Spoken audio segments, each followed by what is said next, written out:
Hello everyone, I am Khushboo ठाक and welcome to all of you. आपका अपना channel शिक्षा मिशन। तो प्रीवियस क्लास में हमने देखा था hollow sphere and solid sphere में ग्रेविटेशनल फील्ड किस टाइप से वेरी होता है, इनसाइड, सरफेस एंड आउटसाइड। अब आज हम एक क्वेश्चन करेंगे और वो क्वेश्चन आ रखा है आईआईटी 2008 में, लेकिन इसका जो पूरा कॉन्सेप्ट है वो बेस है सॉलिड स्फीयर पे। तो स्टार्ट करते हैं क्लास को। A very good morning to all of you. Question है a spherical symmetrical gravitational system of a particle have a mass density rho where rho naught is a constant, a test mass can undergo circular motion under the influence of the gravitational field of a particle. Its speed v as a function of a distance r from center of the system is represented by। अब यहाँ पे question क्या बोल रहा है, इसको अच्छे से समझते हैं। A spherically symmetrical gravitational system of a particle have a mass density rho। अब यहाँ पे आपको दे रखा है, आपके पास में एक सिस्टम है स्पेरिकल सिस्टम। अब यहाँ पे आपको दे रखी है कि इसकी डेंसिटी क्या है। डेंसिटी दो चीज पर डिपेंड करेगी। अगर जो आर है, स्मॉल आर रेडियस से स्मॉल है, छोटा है, मतलब इनसाइड आपको जो आपको डेंसिटी दे रखी है वो कितनी दे रखी है, रो नॉट दे रखी है। और अगर जो स्मॉल आर कैपिटल आर से बड़ा है, मतलब आउटसाइड आपको डेंसिटी कितनी दे रखी है, 0 दे रखी है। Where rho naught is a constant. Question क्या है, हमारे पास में एक स्फेरिकल सिस्टम है, उसकी डेंसिटी आपको दे रखी है। यहाँ पे दो कंडीशन दे रखी है। अगर आर की वैल्यू रेडियस से छोटी है, अगर आर की वैल्यू रेडियस से छोटी है, मतलब ये पॉइंट लाई कर रहा है इनसाइड, तो इनसाइड आपको जो यहाँ पे डेंसिटी दे रखी है वो कितनी है, रो नोड है। और आउटसाइड डेंसिटी कितनी दे रखी है, 0 दे रखी है। अब डेंसिटी क्या होती है, मास पर यूनिट वॉल्यूम। तो डेंसिटी आपको अंदर मिल रही है, मतलब इसका जो मास है वो भी आपको क्या मिलेगा, इनसाइड मिलेगा। तो इसके इनसाइड आपको क्या मिल रहा है, पूरा मास मिल रहा है। मतलब ये कैसा स्फीयर हुआ, ये हुआ सॉलिड स्फीयर। क्योंकि जो सॉलिड स्फीयर होता है उसमें क्या होता है, अंदर पूरा मास डिस्ट्रीब्यूट होता है, बाहर इसकी डेंसिटी आपको दे रखी है 0। तो यहाँ से आप आइडिया लगाओगे कि आपको जो यहाँ पे स्फीयर दे रखा है, कौन सा स्फीयर दे रखा है, सॉलिड स्फीयर दे रखा है। अब ये सॉलिड स्फीयर है, ये आपको यहाँ पे क्वेश्चन में नहीं गिवन है, ये आपको यहाँ से आइडिया लगाना है डेंसिटी की टर्म से। Where rho naught is a constant, a test mass can undergo circular motions under the influence of the gravitational field of a particle. अब यहाँ पे एक टेस्ट मास आएगा और टेस्ट मास क्या करेगा, जो सॉलिड स्फीयर है वो अपने चारों तरफ क्या बनाएगा, एक ग्रेविटेशनल फील्ड बनाएगा। तो ग्रेविटेशनल फील्ड के इन्फ्लुएंस में जो यहाँ पे टेस्ट मास है वो क्या करेगा, सर्कुलर मोशन करेगा। एक यहाँ पे टेस्ट मास आएगा, जो सॉलिड स्फीयर है, सॉलिड स्फीयर अपने चारों तरफ क्या बनाएगा, एक फील्ड बनाएगा। उस फील्ड के इन्फ्लुएंस में आकर एक टेस्ट मास क्या करेगा, यहाँ पे सर्कुलर मोशन करेगा। अब यहाँ पे आपको इसकी कंडीशन दे रखी है, its speed v as a function of a distance r from a centre. जो टेस्ट मास है वो यहाँ पे क्या करेगा, सर्कुलर मोशन करेगा, मतलब उसके पास में वेलोसिटी है। तो जो ये वेलोसिटी है वो किस पे डिपेंड कर रही है, डिस्टेंस पे डिपेंड कर रही है, r पे डिपेंड कर रही है। तो यहाँ पे आपको बताना है कि चार आपको ग्राफ दे रखे हैं, कौन सा रिलेशन आपको यहाँ पे बता रहा है कि r के साथ में जो वेलोसिटी है वो किस टाइप से यहाँ पे वेरी हो रही है। तो यहाँ पे हम देखते हैं, पहले हम कंसीडर कर लेके कि जो टेस्ट मास है वो क्या कर रहा है, सॉलिड स्फीयर के अंदर क्या कर रहा है, सर्कुलर मोशन कर रहा है।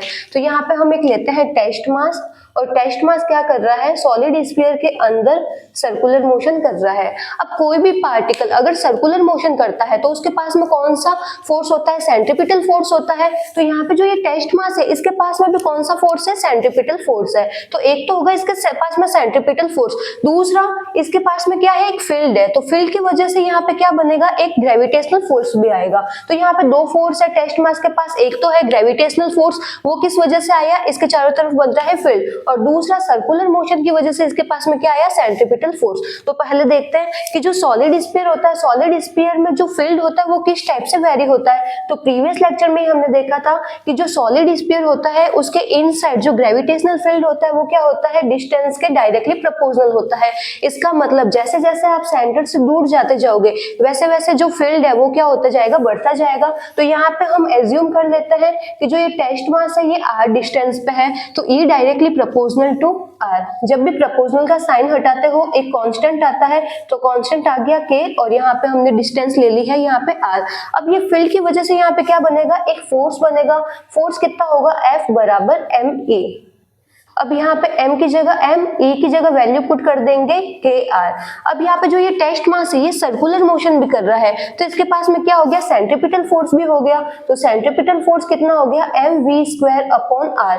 दोनों फोर्स को इक्वेट करेंगे, F इज equal to F of c। F कितना मिल रहा है अपन को, m k r centripetal force mv² upon r। m से यहाँ पे m कैंसिल आउट हो जाएगा, तो यहाँ से आपको रिलेशन क्या मिल जाएगा, v² is equal to kr²। दोनों साइड में रूट लोगे तो ये आया रूट kr। अब यहाँ पे जो k है वो क्या है, कांस्टेंट है। इस कांस्टेंट को हम यहाँ से हटा देंगे तो यहाँ पे क्या मिलेगा, जो वेलोसिटी है वो डिस्टेंस के क्या है, डायरेक्टली प्रोपोर्शनल है। मतलब इनसाइड जैसे जैसे डिस्टेंस बढ़ेगी वैसे वैसे वेलोसिटी बढ़ेगी। जो पार्टिकल सर्कुलर मोशन कर रहा है वो जैसे जैसे सेंटर से दूर जाता जाएगा वैसे वैसे उसकी वेलोसिटी क्या होगी, इंक्रीज होती जाएगी। और ये रिलेशन आपको कहाँ मिलता है, ये मिलता है आपको एक तो ए में और एक मिलता है सी में। बी में ये नहीं मिल रहा है और डी में भी नहीं मिल रहा है। बी में आपको, डी में यहाँ पे आपको वेलोसिटी क्या मिल रही है, कांस्टेंट मिल रही है, और यहाँ पे वेलोसिटी क्या हो रही है, डिक्रीज हो रही है। तो यहाँ पे दो ऑप्शन कट हो गए, बी और डी तो होगा नहीं, आंसर या तो होगा ए या फिर होगा सी। पर अभी अपन ने क्या देखा था, सिर्फ इनसाइड का देखा था। अब देखते हैं आउटसाइड का।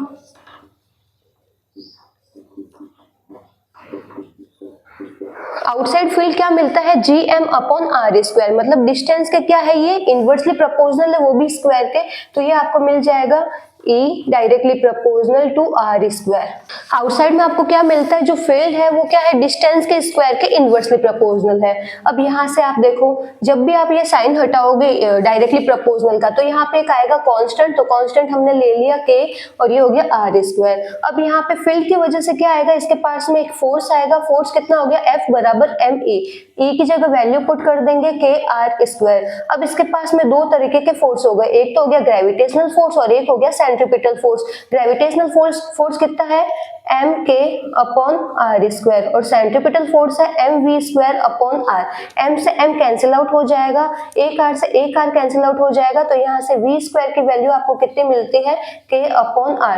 दोनों साइड में रूट लोगे तो v आपको मिल जाएगा root k upon root r।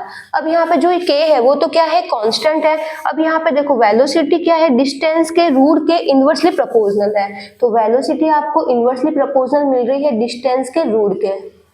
तो ये आपको रिलेशन मिल रहा है। इसका मतलब जैसे जैसे डिस्टेंस बढ़ेगी वैसे वैसे वेलोसिटी क्या होगी, डिक्रीज होगी। और ये आपको कहाँ मिलता है, ऑप्शन ए में तो आपको वेलोसिटी क्या मिल रही है, कांस्टेंट मिल रही है, तो ये ऑप्शन कट हो गया। यहाँ पे देखो जैसे जैसे डिस्टेंस बढ़ रही है वैसे वैसे वेलोसिटी क्या हो रही है, डिक्रीज हो रही है, तो option C is a correct answer. तो यहाँ पे हमने क्या किया, हमें यहाँ पे सिर्फ दे रखा था रो की वैल्यू दे रखी थी, कुछ कंडीशन दे रखी थी कि अगर जो स्मॉल आर है रेडियस से छोटा है, मतलब इनसाइड आपको जो यहाँ पे रो दे रखा है वो कितना दे रखा है, रो नॉट, मतलब इसकी जो डेंसिटी है इनसाइड वो तो है रो नॉट, और आउटसाइड डेंसिटी आपको कितनी दे रखी है, 0। तो वहां से हमने एज्यूम किया कि ये स्फीयर कैसा स्फीयर है, सॉलिड स्फीयर है। अब सॉलिड स्फीयर में जो फील्ड होता है वो किस टाइप से वेरी होता है, इनसाइड और आउटसाइड। तो वहां पे हमने कंडीशन लगाई, इनसाइड में क्या होता है, जैसे जैसे आप सेंटर से दूर जाते जाओगे वैसे वैसे फील्ड क्या हो जाएगा, इंक्रीज हो जाएगा।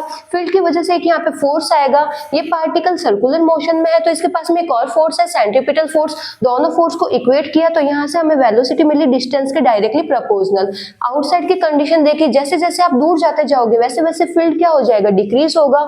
यहाँ पे भी हमने देखा जो फोर्स है, फोर्स किसके बराबर है, सेंट्रीपिटल फोर्स के बराबर है। दोनों को इक्वेट किया तो यहाँ से वेलोसिटी की टर्म हमें ये मिली।